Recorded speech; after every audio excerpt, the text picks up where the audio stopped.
Class को हम लोग स्टार्ट करते हैं, क्लास पे चलते हैं, ठीक है। और जो फर्स्ट पेपर में एडमिशन लेना चाहते हैं बच्चे, वो जल्दी से एडमिशन ले लें, और एजुकेशन सब्जेक्ट में भी आप हमारे साथ जुड़ सकते हैं, ठीक है।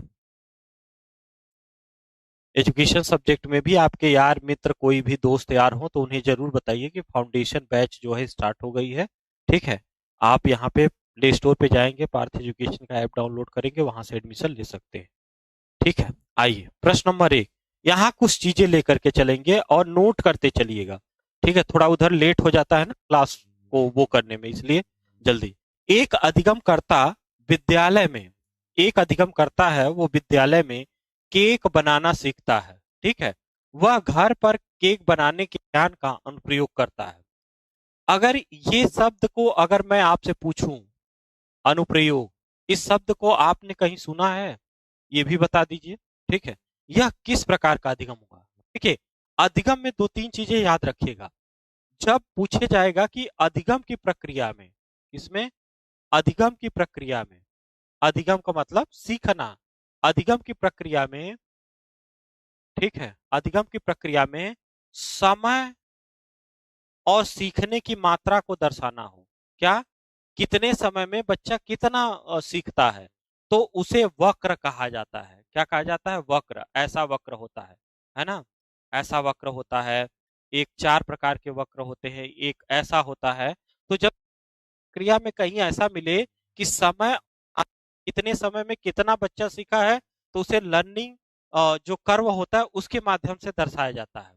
हाँ, doctor Shashi Balaji, very good. कहाँ? ब्लूम की टेक्सोनॉमी में, बहुत बढ़िया।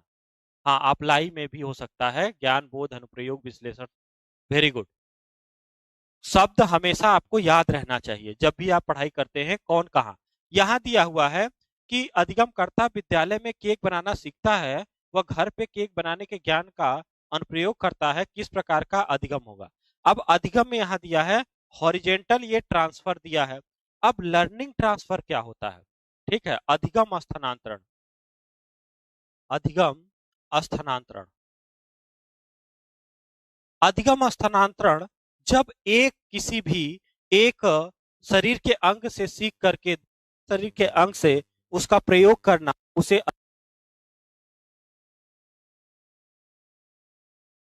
करते हैं, प्रयोग करते हैं, तो उसे भी लर्निंग ट्रांसफर के अंतर्गत रखा जाता है। इसमें कुछ चीज आपको याद रखना है। क्या याद रखना है? याद आपको ये रखना है कि जैसे इस तरीके के क्वेश्चन आपको पूछे जाएंगे, ठीक है, तो कुछ चीजें मैं बता रहा हूं, उसे आप लिख लेना, ठीक है। अधिगम अंतरण जो होता है वह प्रक्रिया जिसमें एक स्थिति में सीखा गया ज्ञान, कौशल, अनुभव दूसरी परिस्थिति में सीखने कार्य करने को प्रभावित करता है, ठीक है। इसमें कुछ सिद्धांत है, हो सकता है आपको पूछ लिया जाए, जैसे एक समान तत्व, जिस तरीके से यूजीसी नेट अपडेट हो रहा है, भाई कुछ भी पूछा जा सकता है। समान तत्वों का सिद्धांत, समान तत्वों का सिद्धांत किसने दिया था? तो ये थॉर्नडाइक ने दिया था। किसने? थॉर्नडाइक ने दिया था। ये सब भाई लिख लेना, हो सकता है क्या। सामान्यीकरण का सिद्धांत, सामान्यीकरण का सिद्धांत, सामान्यीकरण का सिद्धांत किसने दिया था? तो ये दिया था, जूड नाम है इनका, इनका क्या नाम है? जूड नाम है, ठीक है। और इसके साथ साथ में मानसिक अनुशासन, कौन सा? ठीक, मानसिक अनुशासन, ठीक है। मानसिक अनुशासन जो है, इसमें किसी का नाम ऐसे नहीं आता है, ठीक है। तो कुछ ये है। और आकृति का सिद्धांत गेस्टाल्ट वादो ने दिया था। तो दो तीन ये सिद्धांत है, इसको लिख लेना, ठीक है, बहुत इंपॉर्टेंट है। आगे आने, अब यहाँ पे आप क्वेश्चन पे हम आते हैं। वैसे पॉजिटिव भी होता है, निगेटिव भी होता है, शून्य भी होता है। पिछला ज्ञान नए सीखने में मदद करता है तो पॉजिटिव होता है, और पिछला ज्ञान नई सीखने में बाधा डालता है तो निगेटिव होता है। और जब पिछला ज्ञान नए सीखने में कोई प्रभाव ही नहीं डालता है तो शून्य कहा जाता है ना। लेकिन यहाँ पे जो क्वेश्चन पूछा गया है, अगर क्वेश्चन में देखा जाए तो यहाँ पे कुछ ऑप्शन अलग भी दिख रहे हैं, ठीक है। ऑप्शन क्या है? अलग भी दिख रहे हैं। तो इस ऑप्शन में देखा जाए, पहला दिया हॉरिजेंटल। हॉरिजेंटल का मतलब होता है ये इस तरीके से, मतलब यहाँ पे एक व्यक्ति एक जिले का डीएम है, इसका ट्रांसफर दूसरे जिले में डीएम पे हो गया, तो ये हॉरिजेंटल होता है, ये हॉरिजेंटल होता है, ठीक है। और दूसरा दिया वर्टिकल। वर्टिकल का मतलब होता है कि मतलब मैंने साइकिल चलाया, फिर मैं मोटरसाइकिल, कार मैं सीधे चलाने लगा, हेलीकॉप्टर चलाने लगा, है ना? तो ऊर्ध्वाधर होता है। जीरो तो मैंने बता ही दिया, नेगेटिव तो बता ही दिया। ठीक है, तो इसका मतलब क्या होता है कि जब कहीं के सीखता है तो उसे हॉरिजेंटल, अधिगम करता विद्यालय में केक बनाना सीख रहा है, फिर वह घर पे बना रहा है तो क्या हो जाएगा, हॉरिजेंटल। क्लियर है सभी को, कोई दिक्कत तो नहीं है? दूसरा प्रश्न क्या है, के अधिगम उद्देश्य वर्गीकरण निम्नलिखित में से कौन सी श्रेणियां भाव परक अंतर्गत आती हैं? अब भाव परक के अंतर्गत आती हैं, तो ये सबसे जल्दी देखना है, सबसे पहले ये देखना है कि कौन संज्ञानात्मक में आती है ना? कौन संज्ञानात्मक में?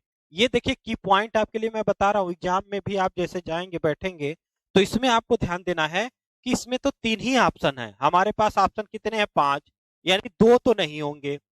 कौन सा देखना है कि ये एनालाइज और एप्लीकेशन क्या दोनों आते हैं भाव परक में? नहीं। ये किस में आते हैं? कितना सिंपल क्वेश्चन है ना? है कि नहीं? तो ए होगा, ए के बाद बी होगा, बी के बाद क्या होगा, डी होगा, है ना? A B D, A B D, कितना सिंपल है कि नहीं? यस या नो? एकदम। ये ऐसे क्वेश्चन आए तो अगर आपको नहीं याद है, मान लीजिए कि ये संज्ञानात्मक याद है, भवात्मक याद नहीं है, उस परिस्थिति में क्या करेंगे? उस परिस्थिति में गुरुजी एक ही काम करना है कि ये वाला संज्ञानात्मक में ये भी होता है, इसको तो हम हटाएंगे। चलो भाई, सी को भी हटा दिया, ई को भी। यहाँ सी और ई दोनों उपलब्ध हैं, ठीक है। यहाँ ए डी के, यहाँ सी भी है, ई भी है, ये भी खत्म हो गया, है ना? बचा आपके पास तो कुछ ऐसे की पॉइंट है जिससे अब आप 2 ही ऑप्शन आपके पास बचा है कि 2 ऑप्शन में से आपको जो है ये वाला बचा है और सी वाला बचा है ना? तो थोड़ा सा ध्यान देंगे तो काम आपका क्या हो जाएगा, बन जाएगा। अगला क्वेश्चन कह रहा है कि स्वयं जैसे मंच के माध्यम से प्रदत्त पाठ सामग्री अध्ययनकर्ता को किसी भी समय और किसी भी स्थान पर उपयोग करने में सहायता करती है। चर्चा बोर्ड जो होता है, डिस्कशन बोर्ड, वो अतुल्यकालिक माध्यम के रूप में कार्य करते हैं, क्योंकि कोई भी अधिगमकर्ता किसी भी समय प्रश्न या उत्तर को पोस्ट कर सकता है। थोड़ा सा ध्यान दीजिएगा। सबसे पहले देखिए, मूक्स आया, मेसी ओपन ऑनलाइन कोर्स, मैं उस पर शोध कार्य करना चाह रहा था और 1-2 जगह मेरा इंटरव्यू हुआ था एमफिल में। उस समय 2018 की बात है, 18-19 की। उस समय एमफिल चल रहा था, तो एमफिल चल रहा था, वहां मेरा एमफिल में एडमिशन हुआ था। ठीक है, जैसे महात्मा गांधी केंद्रीय विश्वविद्यालय मोतिहारी चंपारण में, हरियाणा सेंट्रल यूनिवर्सिटी में। ठीक है, तो 2 जगह मेरा हुआ था, तो मैंने सोचा कि क्यों नहीं एमफिल कर लिया जाए, फिर पीएचडी में हो गया तो मैं छोड़ दिया। ठीक है, तो मेरा टॉपिक ही था मुक्त उच्च शिक्षा में अध्ययनरत मुक्त स्वयं का उपयोग करने वाले विद्यार्थियों का समीक्षात्मक अध्ययन, ये मेरा टॉपिक था, मैं जिसपे शोध कार्य करना। उच्च शिक्षा में मुक्त स्वयं का उपयोग करने वाले विद्यार्थियों का समीक्षात्मक अध्ययन, ये मेरा रिसर्च का एक टॉपिक था कि भारत में जितने भी उच्च शिक्षा में अध्ययनरत, उच्च शिक्षा से मतलब क्या है कि 12वीं के बाद।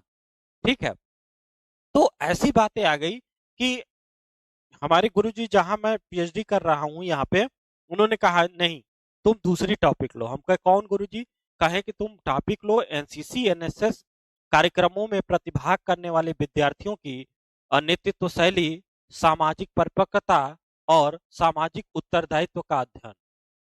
क्योंकि एनसीसी और एनएसएस के वो क्या है, एनएसएस के वो क्या है, हमारे कॉलेज में हेड है इस 100 डिग्री का। तो वो देख कहे ये वाली टॉपिक ले लो। तो रिसर्च में टॉपिक क्या है, अपने गाइड के अकॉर्डिंग भी चलती हैं, आपकी मर्जी से नहीं चलेंगी।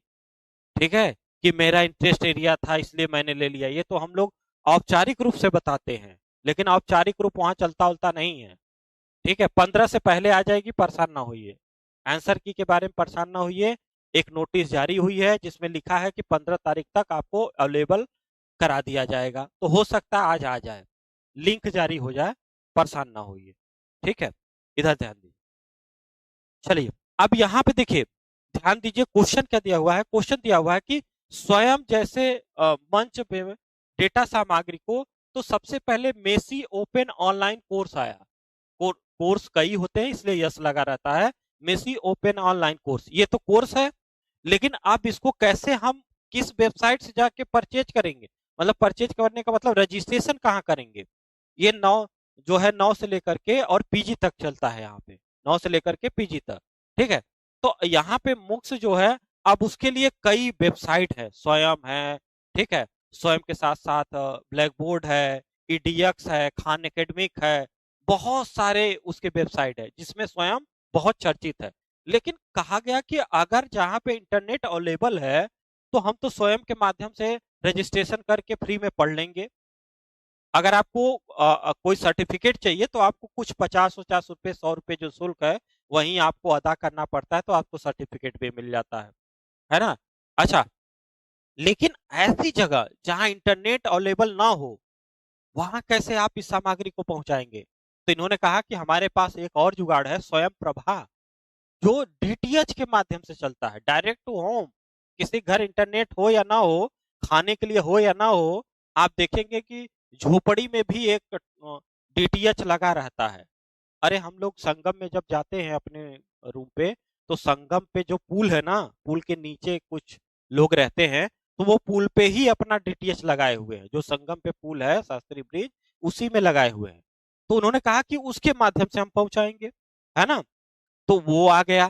तो ये कहानी है। अब इसमें क्या है, स्वयं में क्या है, स्वयं में दिया हुआ है कि दोनों क्या सही है या दोनों गलत है। देखिए, पहला तो बिल्कुल सही है, ठीक है। दूसरा दिया है कि ये जो चर्चा बोर्ड होता है, चर्चा बोर्ड अतुल्यकालिक माध्यम के रूप में कार्य करता है, ठीक है।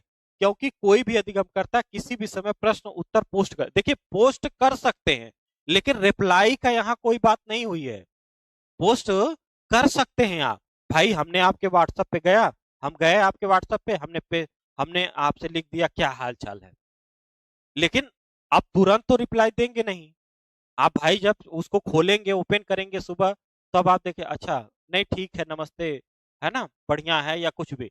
तो ये दोनों के दोनों ऑप्शन क्या है, सत्य है चर्चा बोर्ड में कभी भी, लेकिन रिप्लाई की बात नहीं हो रही है।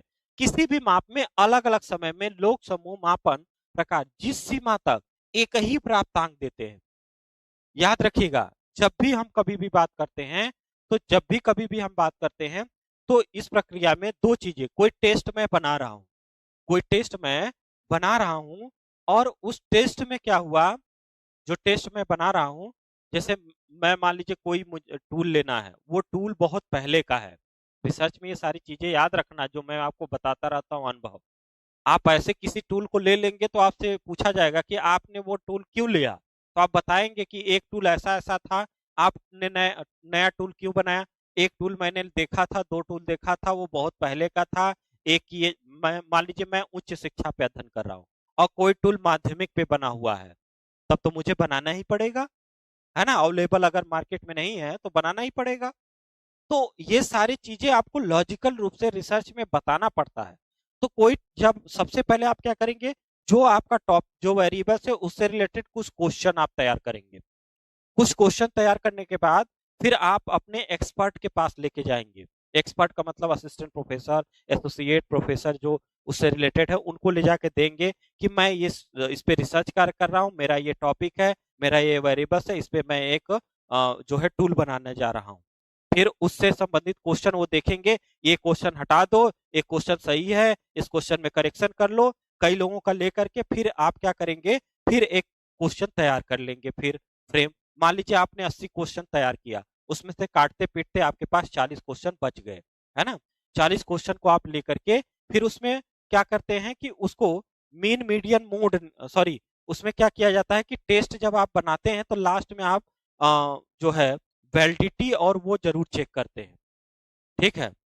तो वैलिडिटी वगैरह चेक करते हैं, तो ये देखिए, विश्वसनीयता और वैधता, विश्वसनीयता और वैधता।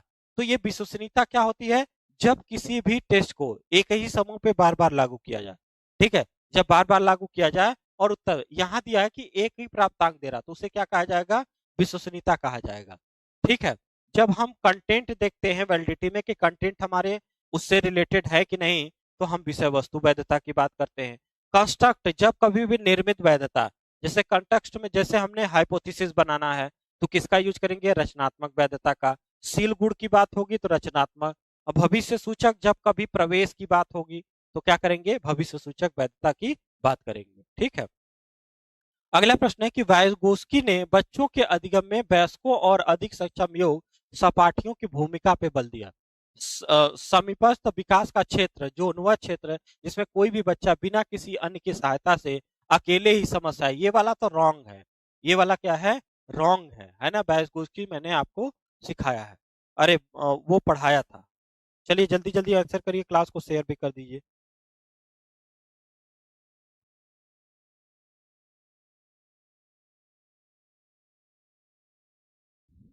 ठीक है, तो पहला क्या है? पहला देखिए, वाइगोस्की ने बच्चों के अधिगम को और अधिगम सक्षम योग सहपाठियों की भूमिका पे क्या दिया? बल दिया। यानी स्टेटमेंट हमारा क्या होगा? सी सही होगा। डिजिटल हस्ताक्षर सेवा जिसमें आधार मंच प्लेटफॉर्म को प्रारंभ किया कहलाती है डीजी साइन डेस्क होता है, ई साइन डेस्क होता है, ऑनलाइन साइन डेस्क होता है, गूगल साइन इन होता है। तो डिजिटल हस्ताक्षर सेवा जिसमें आधार मंच प्लेटफॉर्म प्रारंभ किया गया वो क्या कहलाती है? जल्दी से आंसर करिए। हाँ, टेम्परेरी हेल्प जिसको कहा जाता है, बिल्कुल। जल्दी जल्दी आंसर करिए। ठीक है, क्लास अच्छी लगे तो शेयर भी कर दीजिए। एक लोग का मैसेज आया कि जल्दी कराइए, लास्ट में आप जल्दी कर देते हैं। अच्छा भैया, कोशिश तो है आपको समझा दे, लेकिन कोई बात नहीं है। ई डेस्क क्या है? ई डेस्क, जब मैं कुछ मिनट पहले कार्यालय से गया था इस पर कोई कॉफी नहीं थी, लेकिन मैं अब लौटा हूं तो मेरी मेज पर एक कॉफी पड़ी हुई है। ऐसा तो मम्मी पापा ही कर सकते हैं, है ना, कि ये ना हो और जब आप लौटो तो, है ना, का ये प्रत्यक्ष प्रमाण उपलब्धि। जल्दी से बताइए। प्रत्यक्ष प्रमाण जब इंद्रियों के माध्यम से, जब इंद्रियों के माध्यम से, तो उसे प्रत्यक्ष प्रमाण कहते हैं। अर्थापत्ति आप जानते ही हैं, है ना, अर्थापत्ति आप जानते ही हैं। तो कृष्णा मुट्टदत्ता जो है दिन में नहीं खाता है, हो सकता है रात में खाता हो, है ना, हो सकता है रात में खाता हो। तो इसका आंसर क्या हो जाएगा? अर्थापत्ति। क्या होगा? अर्थापत्ति ही होगा। जब देखिए आप लोग एडमिशन जिनको भी फर्स्ट पेपर में लेना है अभी से ले लीजिए। अगर शुरू से आप पढ़ेंगे, शुरू से आप पढ़ेंगे, मैं आपको गारंटी दे रहा हूं कि आप सभी पहले से एडमिशन ले लीजिए। मैं आपको एकदम बेसिक टीचिंग एप्टीट्यूड रिसर्च पूरे पूरी चीजें, मैं ये जितने भी प्रमाण है ना सबको इतना बेहतरीन तरीके से, जो बच्चे यहाँ पढ़े हैं उनसे पूछिए, उनको एकदम बेहतर तरीके से मैंने पढ़ाया है। एक एक चीज पूरा दर्शन मैंने पढ़ा दिया। ठीक है। तक्षशिला का महत्वपूर्ण पुरातात्विक स्थल है जो यूनेस्को ने इसे किस वर्ष एक धरोहर विश्व धरोहर स्थल घोषित किया? क्या किया? विश्व धरोहर स्थल घोषित किया।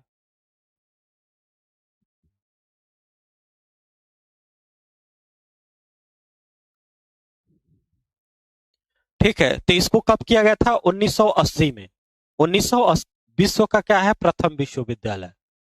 विश्व का प्रथम विश्वविद्यालय भारत में था। अब एजुकेशन भारत की कहाँ है पता है? विश्व का प्रथम विश्वविद्यालय, भारत का, भारत का प्रथम आधुनिक विश्वविद्यालय कौन सा है बताइए जल्दी से। प्रथम आधुनिक विश्वविद्यालय कौन सा है? जल्दी से बताइए कि भारत का प्रथम आधुनिक विश्वविद्यालय कौन सा है। ठीक है। और नालंदा को कब किया गया? तो नालंदा को जो है 2016 में। ठीक है। और जो विश्व भारती है, कौन सा? विश्व भारती। ठीक है, विश्व भारती को 2023 में, 2023 में। ठीक है।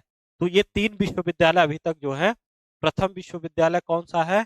तो कोलकाता है। कौन सा है? भारत का आधुनिक कोलकाता,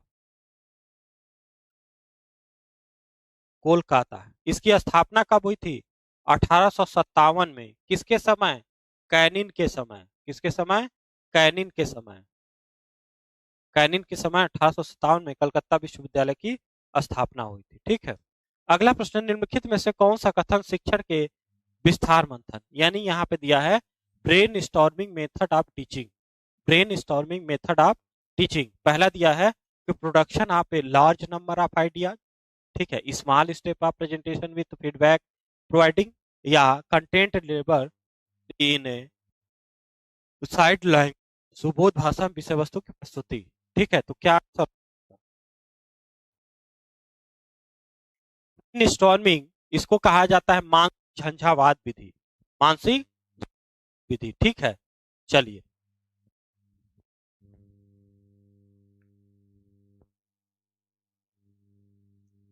तो जब क्या होता है, विचारों के बृहद मात्रा का उत्पादन जब लीक से हट करके कार्य किया जाता है, कौन सा ऑप्शन होगा? ए। अगला प्रश्न है कि यूजीसी द्वारा उच्चतर उच्चतर अधिगम संस्थानों को प्रारंभ किए गए विद्यार्थी प्रवेश कार्यक्रम एसआईपी के निम्नलिखित कौन से लक्ष्य हैं? किसके? एसआईपी के।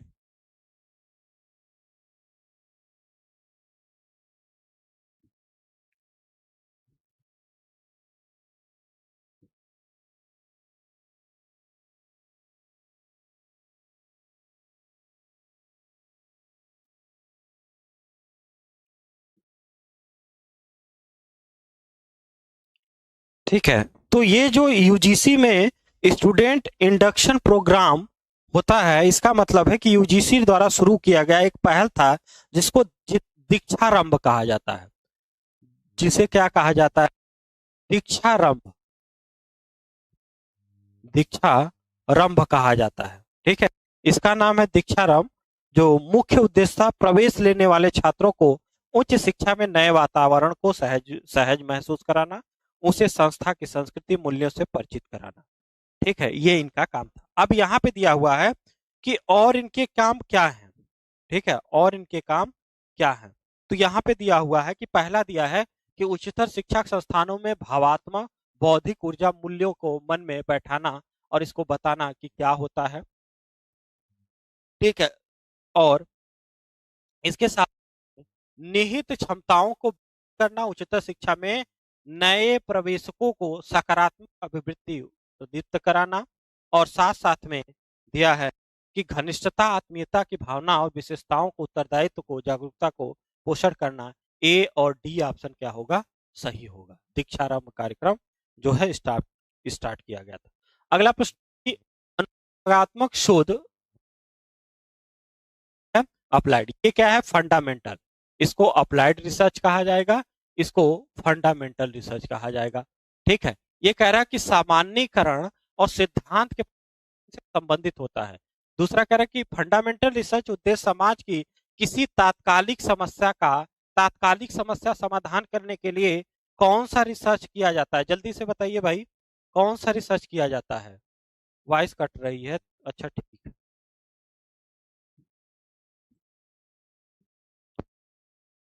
बैठ।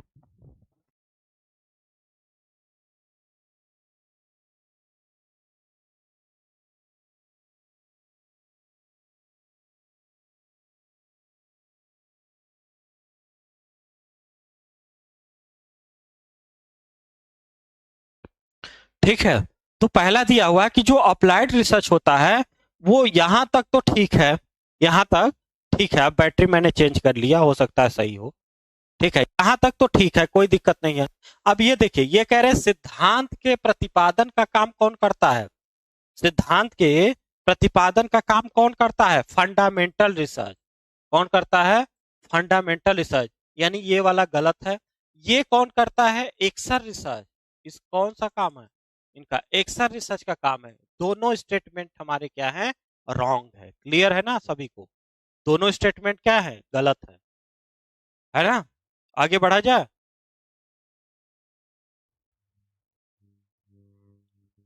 चलिए भाई, आगे बढ़ते हैं। ये सब क्वेश्चन आप सॉल्व करना तब स्टार्ट कर देंगे बढ़िया से, जब आप देखिए एडमिशन लेंगे, पढ़ेंगे। जब तक थ्योरी क्लियर नहीं रहेगी, आप सोचेंगे केवल पीवाईक्यू लगा करके हम कुछ कर लेंगे, तो पॉसिबल नहीं है। मैं साफ बता रहा हूं। और समय मत बर्बाद करिए, समय बर्बाद मत करिए। आपको अगर पढ़ना है, जेआरएफ होना है, एडमिशन ले लीजिए और पढ़ाई करिए। समय बर्बाद करेंगे, पैसा आ ही जाएगा लेकिन समय वापस नहीं आ सकता। अगर मान लीजिए आप, एक लड़का था, मैं आपको बता रहा हूँ, और मैं सही कहानी बता रहा हूँ। और वो उस लड़का जो है, बहुत ज्यादा एज नहीं थी, उसने पीजी किया, और पीजी करने के बाद वो नेट हो गया। और नेट वो जैसे हुआ, उसी समय जो है, उसकी एज देख करके असिस्टेंट प्रोफेसर बना, तो थोड़ा ताज्जुब हो रहा था। नहीं नहीं, ये असिस्टेंट प्रोफेसर नहीं हो सकता। वो जैसे पीजी हुआ, वो नेट हुआ, और तब तक एक वैकेंसी उत्तर प्रदेश में आ गई। और उसने फॉर्म डाल दिया, और फॉर्म डाला, उसके बाद एग्जाम हो गया, वो असिस्टेंट प्रोफेसर बन गया।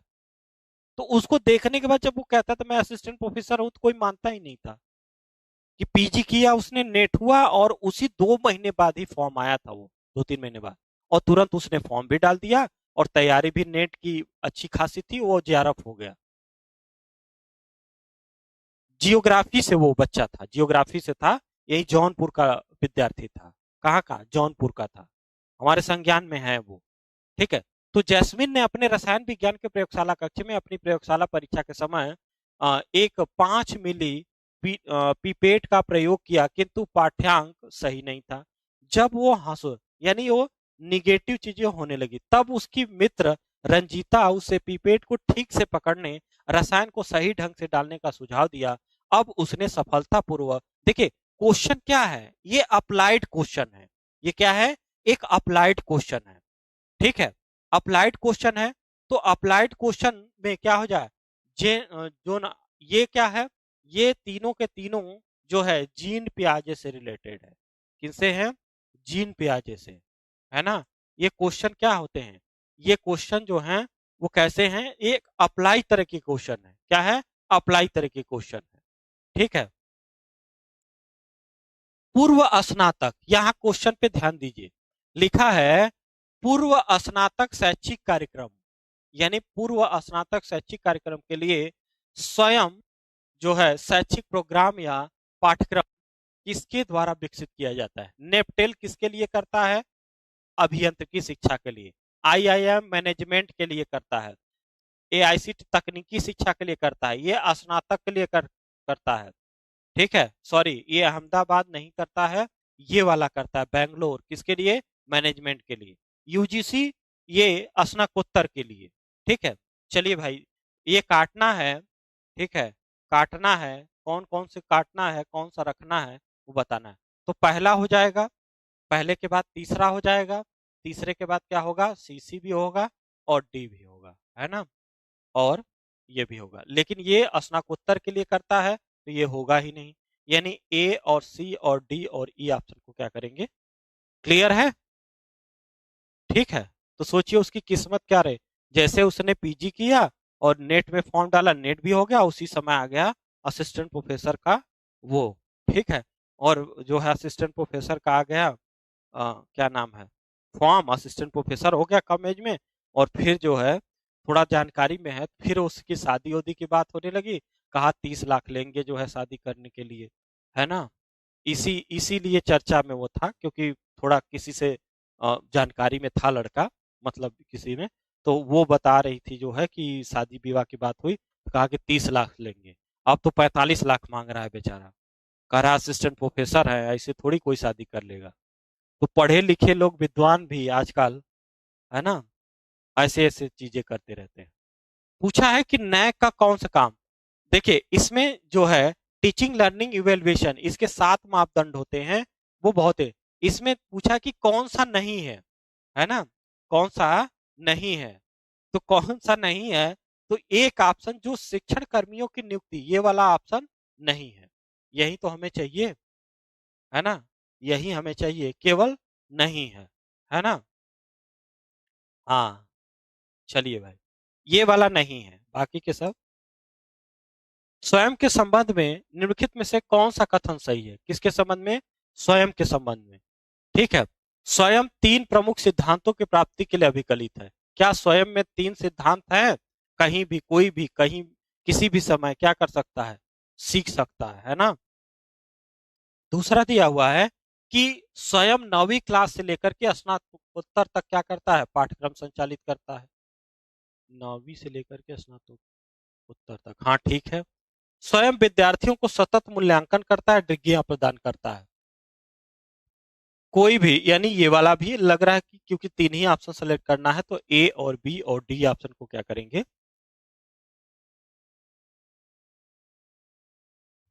ठीक है। निम्नलिखित में से कौन सी विशिष्टता शिक्षा के अधिगम के अधिगमकर्ता केंद्रित है? अधिगमकर्ता केंद्रित है। तो अधिगमकर्ता केंद्रित कौन सी है? जहां पे हम क्या करेंगे? सेल्फ कंट्रोल्ड होगा हमारा। क्या होगा? सेल्फ कंट्रोल्ड होगा, है ना। तो वो क्या होगा, अधिगमकर्ता केंद्रित होगी, है ना। यदि उत्तरदाताओं को एक प्रश्नावली के उत्तर का एक विकल्प दिया जाता है, उदाहरणतः डाक से प्रश्नावली के साथ वेब सर्वेक्षण यानी कुछ और भी चीजें उत्तर देने का विकल्प दिया जाता है।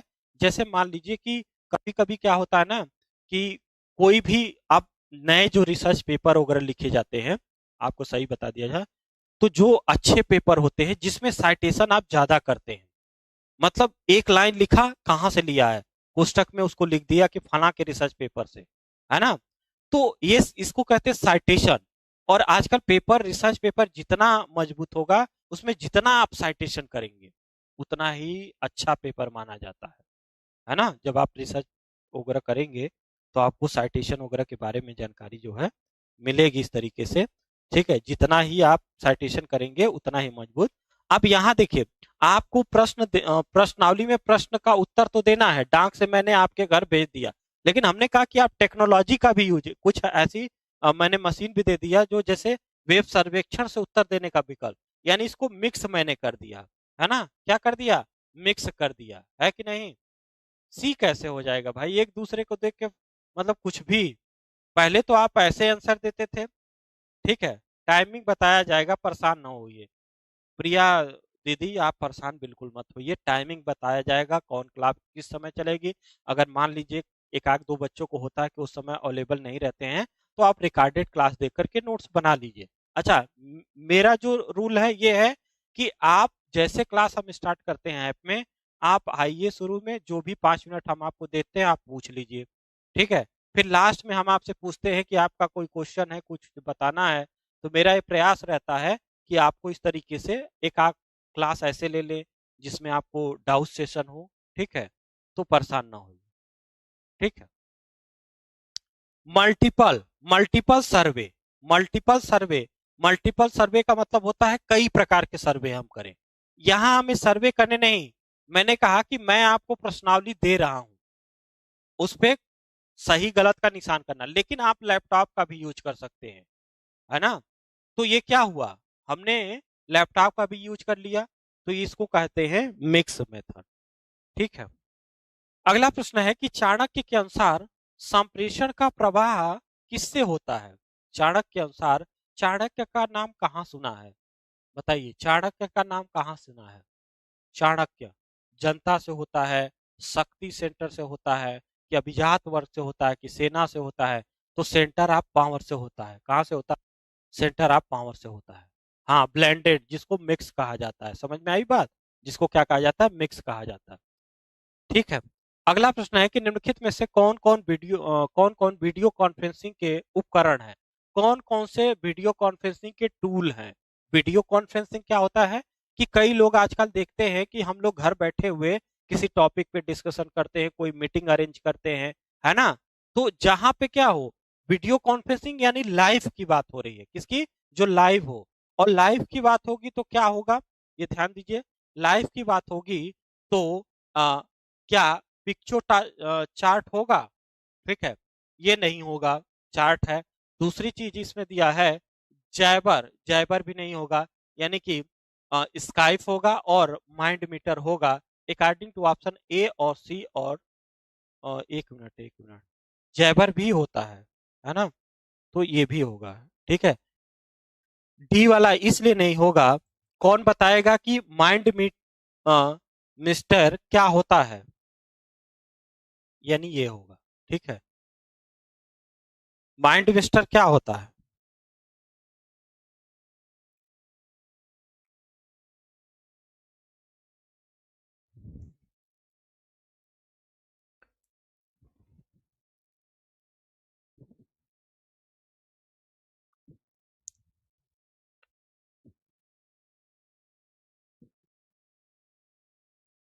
ठीक है।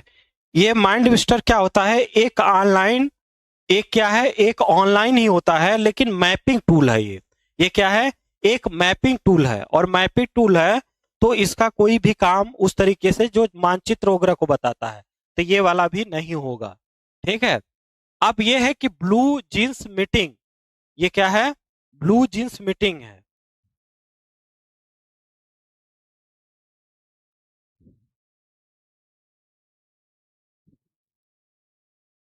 ये ऐप है, ये क्या है, ऐप है एक तरीके से। और ये जो ऐप है एक वीडियो कॉन्फ्रेंसिंग टूल है। ये क्या है, वीडियो कॉन्फ्रेंसिंग टूल होता है जो लोगों को आसानी से ऑनलाइन मीटिंग करने के लिए और वीडियो कॉल करने के लिए वेबिनार होस्ट करने की सुविधा देता है। ठीक है, तो इसे ब्लू जींस मीटिंग भी कहते हैं। चलिए भाई। हाँ, अगला प्रश्न है कि स्वयं एक ऐसा कार्यक्रम है जो भारत सरकार द्वारा प्रारंभ किया गया, जिसे शिक्षा नीति के आधारभूत सिद्धांतों को प्राप्त करने के लिए अभिकलित किया गया। 5 4 3 6। चलिए बताइए जल्दी, आगे बढ़िए। कितने सिद्धांतों के लिए? तो 3 सिद्धांतों के लिए। किसके लिए? 3 सिद्धांतों के लिए। कौन कौन सा? एक तो होता है पहुंच, हर विद्यार्थी तक पहुंच होनी चाहिए, समता होनी चाहिए, और समता के साथ साथ गुणवत्ता। कौन सा? गुणवत्ता। तो 3 सिद्धांतों के लिए क्या है, इसको लाया गया। बंडूरा द्वारा प्रस्तावित प्रेक्षणात्मक अधिगम। अब यहां से आप की पॉइंट लिखना चाहें तो आप लिख सकते हैं कि जो प्रेक्षणात्मक अधिगम है ना, अधिगम है,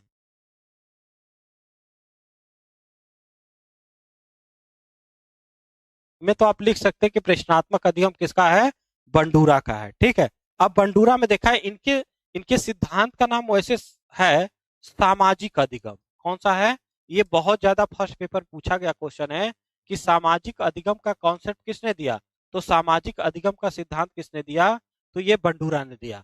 अगर सामाजिक सांस्कृतिक पूछा जाए तो सामाजिक और सांस्कृतिक सिद्धांत किसने दिया? कौन सा? सांस्कृतिक सिद्धांत किसने दिया? तो ये हो जाएगा लेव वाइगोस्की। लेव वाइगोस्की, है ना, लेव वाइगोस्की।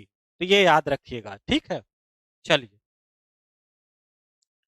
तो ये अटेंशन, अटेंशन के साथ साथ जो है रिटेंशन, और रिटेंशन के साथ साथ कहा कि व्यवहार और मोटिवेशन, है ना। तो ऑप्शन होगा ACDE। ऑप्शन कौन सा होगा? ACD, यानी डी वाला ऑप्शन क्या है? सही। अगला प्रश्न है कि रचनावादी अधिगम उपागम कौन सा है? कंस्ट्रक्टिव लर्निंग अप्रोच में सीक्वेंस आपको पूछा है। जैसे कि आपने देखा कि एक आईडी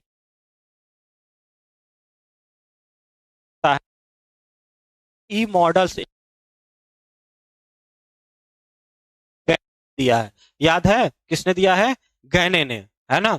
तो गैने ने दिया है, तो यहां पूछा है उसी तरीके से।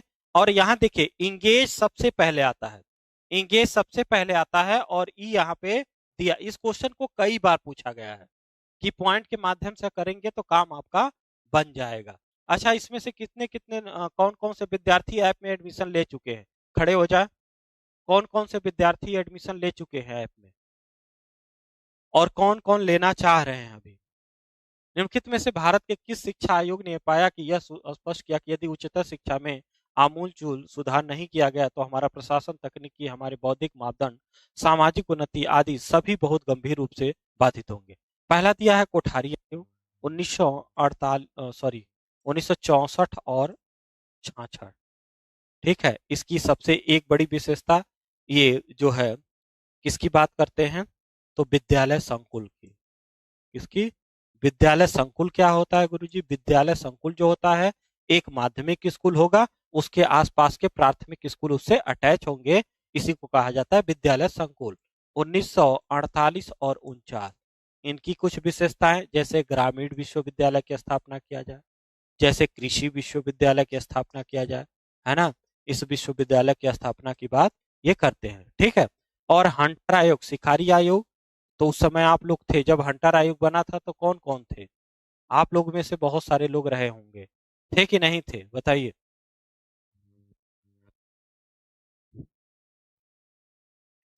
अच्छा अच्छा, एजुकेशन सब्जेक्ट में पीजीटी, बहुत बढ़िया।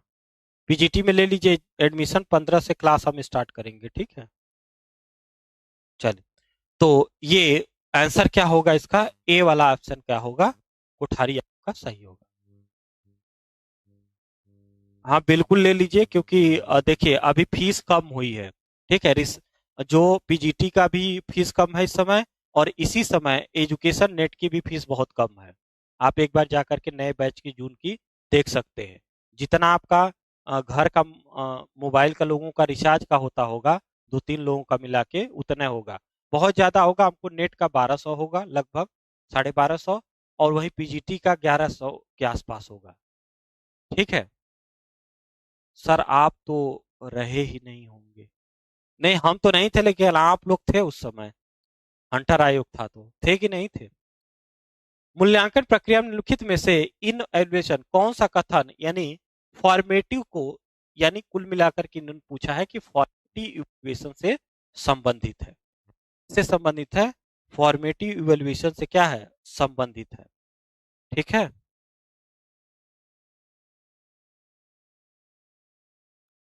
फॉर्मेटिव इवैल्यूएशन से संबंधित है। बताइए, केवल इतना आपको बताना है कि जब भी फॉर्मेटिव इवैल्यूएशन आए, ठीक है, फॉर्मेटिव इवैल्यूएशन आए तो क्या लगा के आएंगे, क्लास के बीच में, फिर एक शिक्षक कोर्स वर्क करने के पश्चात बाद में अगर ग्रेड देता है, सम्मेटिव ग्रेड देता है, सम्मेटिव। शिक्षक क्लास में ही, किसमें, क्लास में ही, ये आपके लिए क्या है, की पॉइंट है। रिपोर्ट प्रत्येक 6 माह पर, 6 माह पे माता पिता को देता है। वर्ष के अंत में सम्मेटिव, वर्ष के अंत में सम्मेटिव, तो बी ऑप्शन क्या होगा, सही होगा, होगा ना। चलिए भाई, भारत में उच्चतर शिक्षा प्रणाली निम्नलिखित में से मुख्य समस्या का सामना करती है।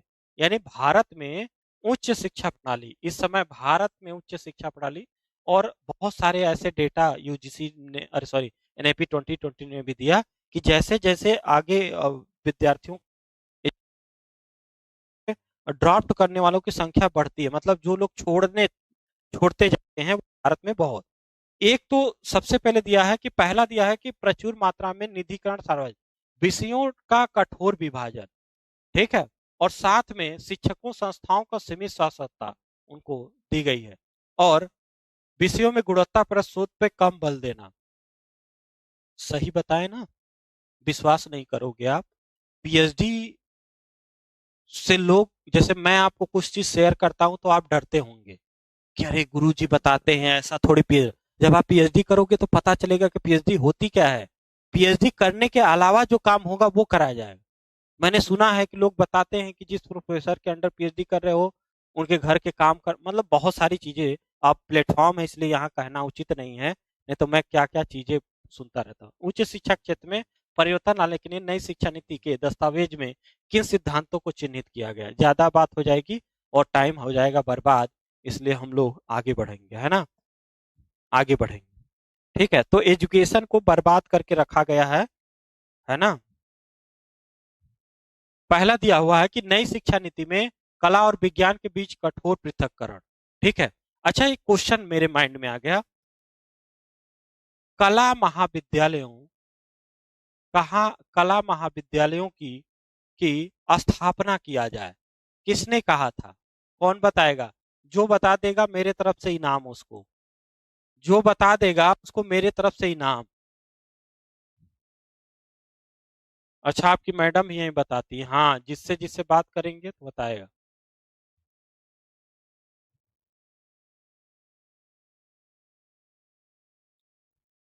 ठीक है, बहुविषयक और प्रौद्योगिक का व्यापक और नैतिक संविधान, यानी कि होगा सी ई, क्या होगा, CDE। ठीक है, कौन बताएगा, सबसे पहले आंसर जिसका आएगा मेरे तरफ से पुरस्कार उसको।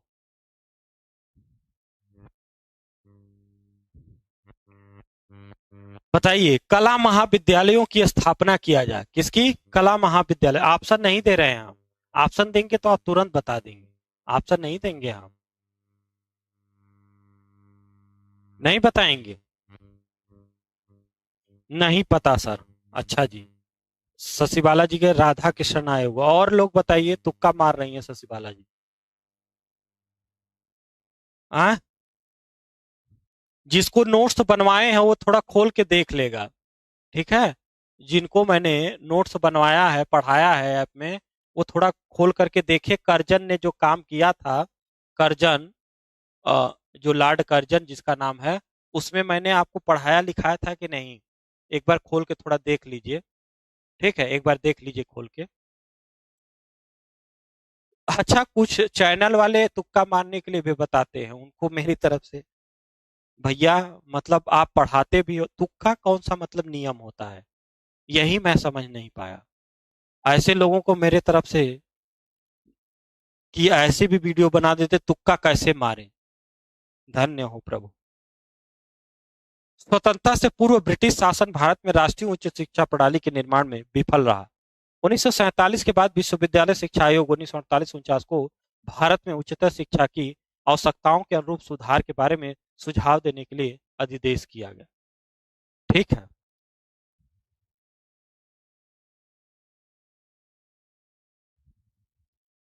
खूब साल भर पढ़ाते हैं, 6 महीना नेट जा रहा, और फिर लास्ट में दे देंगे कि चलो तुक्का मारना सिखाएं आप। है कि नहीं? 6 महीना खूब पढ़ाएंगे, खूब भौकाल बनाएंगे, ये है ऐसे है वैसे, और लास्ट में कहेंगे कि चलो तुक्का मारना सिखाते हैं। स्वतंत्रता से पूर्व ब्रिटिश शासन में भारत में राष्ट्रीय उच्चतर शिक्षा प्रणाली के निर्माण में ये कह रहा है कि विफल रही। क्या रही? विफल रही। और यानी दोनों के दोनों स्टेटमेंट क्या है हमारे? सही है।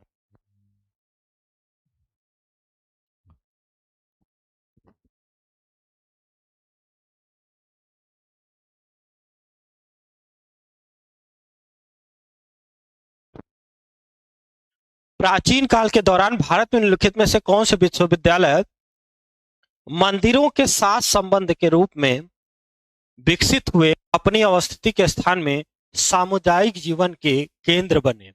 क्या बने? केंद्र बने।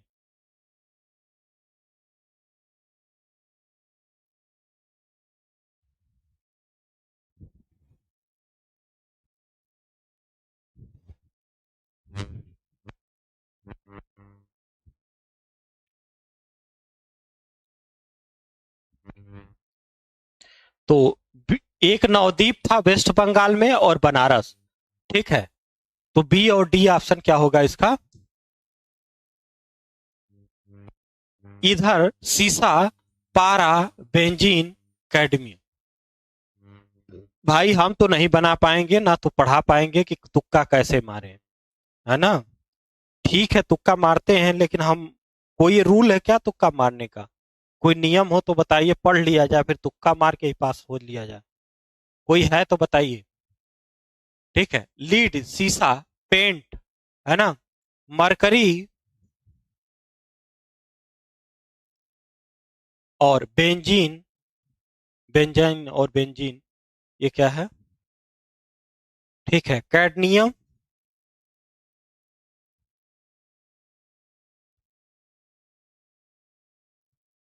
हाँ, कुछ आते हो आपके पास। आज का लास्ट क्वेश्चन है कि 2.0 निम्नलिखित में से निम्नलिखित में से कौन से वेब 2.0 का सर्वश्रेष्ठ तरीके से वर्णन करता है? कुछ लोग 2.2 भी कहते हैं। ये भाई हमारे जानकारी में तो 2.0 है, और बाकी आप इसको ओ कहते हैं, हो सकता है, लेकिन मेरी जानकारी में तो ये क्या है? आज का लास्ट प्रश्न है। ठीक है, एक होमवर्क भी आपके लिए रहेगा, और होमवर्क हम पहले ही दे दे रहे हैं, नहीं भाग जाएंगे आपसे। होमवर्क क्या है?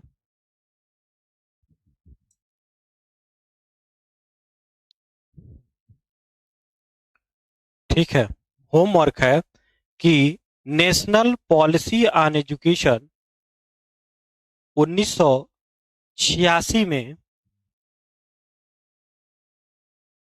ECCE का जो स्थान है, जो स्थान है, वही NAP 2020 में किसका स्थान है? किसका स्थान है, या कौन है? ये क्वेश्चन थोड़ा सा मैं अभी के अभी माइंड में आया, बना दिया। थोड़ा हो सकता है गलत भी हो सकता है। ठीक है, नेशनल पॉलिसी ऑन एजुकेशन में ECCE की बात की गई, जो स्थान है वही स्थान NAP 2020 में किसका है? इसका कमेंट बॉक्स में आंसर जरूर देना आप। ठीक है, अच्छा ये क्वेश्चन आया था, बहुत बढ़िया। ठीक है, इसका आंसर जरूर देना आप। तो 2 इसको क्या है, सोशल मीडिया। और 1.0 में क्या होता है, केवल आप कोई चीज को पोस्ट कर सकते हैं। ठीक है, बताना है किसका है और एज क्या होगी, सारी एकदम डिटेल में बता देना है ना। हमने ऐसे ही माइंड में आ गया तो क्वेश्चन मैंने बना दिया, ठीक है, थोड़ा हो सकता है कि सही ना हो। ठीक है, तो क्लास कैसी लगी कमेंट करके जरूर बताना। मिलते हैं कल नए प्रश्नों के साथ, ठीक है।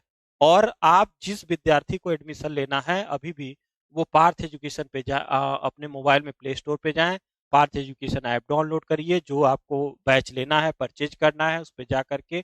कोई दिक्कत होगी, कॉन्टेक्ट नंबर दिया गया है, इस पे कॉल मैसेज कर लीजिए 10 बजे के बाद, वहां से आपको रिप्लाई मिल जाएगा, ठीक है। और विशेषकर ये भी है, इसको भी आप जरूर बताइएगा, बहुत कम फीस है, आप इसमें भी एजुकेशन सब्जेक्ट में हमारे साथ जुड़ सकते हैं। और एक और सूचना कि जो 15 जनवरी से 2026 से एक बैच स्टार्ट हो रहा है, किसका, पीजीटी का, उसमें भी हमारे साथ आप जो है जुड़ सकते हैं, ठीक है। तो क्लास कैसी लगी कमेंट करके जरूर बताना। अभी देखिए समय आपके पास है, मैं दो तीन चीजों को फिर दोहराऊंगा कि अगर अभी से आप चाह रहे हो कि आपको जेआरएफ होना है, ये जो 6 महीना है कब चला जाएगा पता ही नहीं चलेगा। अभी तो आंसर की का वेट हो रहा है, 15 तारीख तक आ जाएगी, उन्होंने नोटिस जारी। दूसरी चीज ये ध्यान दीजिए, उसके साथ साथ में आप जो है PYQ खरीद लीजिए, ठीक है। जो देखिए फीस का डिटेल आपको तभी पता चलेगा जब आप प्ले स्टोर पे जाएंगे, पार्थ एजुकेशन ऐप डाउनलोड करेंगे, तो फीस के बारे में आपको वहां से जानकारी मिल जाएगी कि कितनी फीस है, ठीक है। उस पे आप देखेंगे, कोर्स जब खोजेंगे तो मिल जाएगा आपको। तो अभी से लग जाएंगे तो काम बन जाएगा। PYQ यूथ कंपटीशन का ले लीजिए, उसको लेकर के 2018 के बाद सब मंगा लीजिए, पढ़ना स्टार्ट करिए, ठीक है। थ्योरी के लिए हमारे साथ पार्थ एजुकेशन एक बेस्ट टीम के साथ जुड़िए, अनुभवी टीम, है ना।